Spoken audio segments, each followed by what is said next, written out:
ថ្ងៃនេះមកប្រាប់បងប្អូនពីរបៀបនៃការធ្វើការ៉េមសណ្ដែកក៏ដូចជារបៀបនៃការចងថង់ការ៉េមធ្វើមិនឲ្យវាប៉ោងស្អាតអញ្ចឹងណាគ្រឿងផ្សំធ្វើការ៉េមរបស់យើងថ្ងៃហ្នឹងគឺអត់មានអីខុសប្លែកគ្នាអ្វីដែលខុសប្លែកគឺរសជាតិនៃការ៉េមយើងចង់បានការ៉េមបែបម៉េច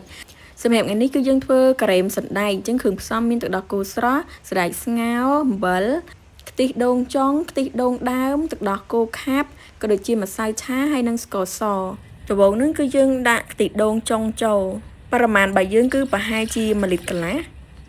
បន្ទាប់មកទៀតខ្ញុំយកអាខ្ទិះដូងចុងហ្នឹងកូរជាមួយនឹងម្សៅឆារបស់យើងនឹងឯងឲ្យវាល្បាយវាចូលគ្នាអញ្ចឹងណាកុំឲ្យវាដុំហើយខ្ញុំទុកមួយឡែកសិនបន្ទាប់មកទៀតខ្ញុំយកទឹកដោះគោខាប់របស់យើងបរិមាណគឺ4ស្លាបព្រាបាយហ្នឹងចាក់ចូលហើយកូរវាឲ្យសព្វហើយគ្រឿងបន្ថែមរបស់យើងបន្ទាប់ទៀតហ្នឹងគឺស្ករសខ្ញុំដាក់ប្រហែលជា4ស្លាបព្រាបាយដូចគ្នាតែបើបងប្អូនចូលចិត្តផ្អែមអាចដាក់បន្ថែមជាងនឹងក៏បានដែរទឹកដោះគោស្រស់ខ្ញុំដាក់ប្រហែលជាកន្លះកែវចូលតែបើបងប្អូនអត់ចូលចិត្តអត់ដាក់ក៏បានដែរបន្ទាប់ពីកូរវាឲ្យសព្វចូលគ្នាហើយចុងក្រោយហ្នឹងគឺខ្ញុំដាក់ខ្ទិះដើមចូលខ្ទិះដើមរបស់ខ្ញុំមានតិចខ្លាំងមែនតែនតាមមួយកែវឯងតែបើបងប្អូនមានខ្ទិះដើមហ្នឹងច្រើនដាក់កាន់តែច្រើនហិតទៅឆ្ងាញ់ណាសម្រាប់ការ៉េមសណ្ដែកហ្នឹងគឺវាត្រូវមែនតែនជាមួយនឹងខ្ទិះដូងបន្ទាប់មកទៀតបាទខ្ញុំដាក់ជាមួយនឹងម្សៅឆាដែលយើងបានជាមួយនឹងលាយជាមួយនឹងអាខ្ទិះដូងចុង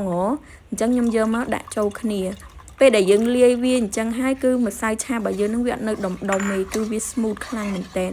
បន្ទាប់មកទៀតគ្រប់ល្បាយទាំងអស់ហ្នឹងគឺខ្ញុំតែងតែកូរបែបនេះអញ្ចឹងណាប៉ុន្តែយើងកុំកូរខ្លាំងពេកហើយចុងក្រោយហ្នឹងបាទខ្ញុំដាក់សណ្ដែកជាមួយនឹងអំបិលប្រហែលជាមួយស្លាបព្រាចូលដោយសារតាការ៉េមបើយើងអត់ដាក់អំបិលទេគឺវាអត់មានរសជាតិដិតទេអញ្ចឹងបន្ទាប់ពីយើងលាយគ្រឿងផ្សំរបស់យើងចូលគ្នាហើយឥឡូវនេះយើងមកដាំវាឲ្យពុះសិនប៉ុន្តែគឺយើងបើកភ្លើងតិចខ្លាំងមែនទែនព្រោះការ៉េមរបស់យើងអត់ឲ្យវាពុះខ្លាំងដល់ថ្នាក់ធ្វើឲ្យគ្រីមរបស់យើងហ្នឹងគឺវាបែកពីគ្នាអត់ឆ្ងាញ់ទេអញ្ចឹងហើយខ្ញុំបើកភ្លើងតិចដើម្បីឲ្យវានៅមានគ្រីមីអញ្ចឹងណាបងប្អូនហើយយើងទុកវាបន្តិចទៅគឺវាពុះមិនមែនពុះខ្លាំងទេគឺពុះមួយតិចអញ្ចឹងណាអញ្ចឹងខ្ញុំក៏បន្ថយភ្លើងហើយលើក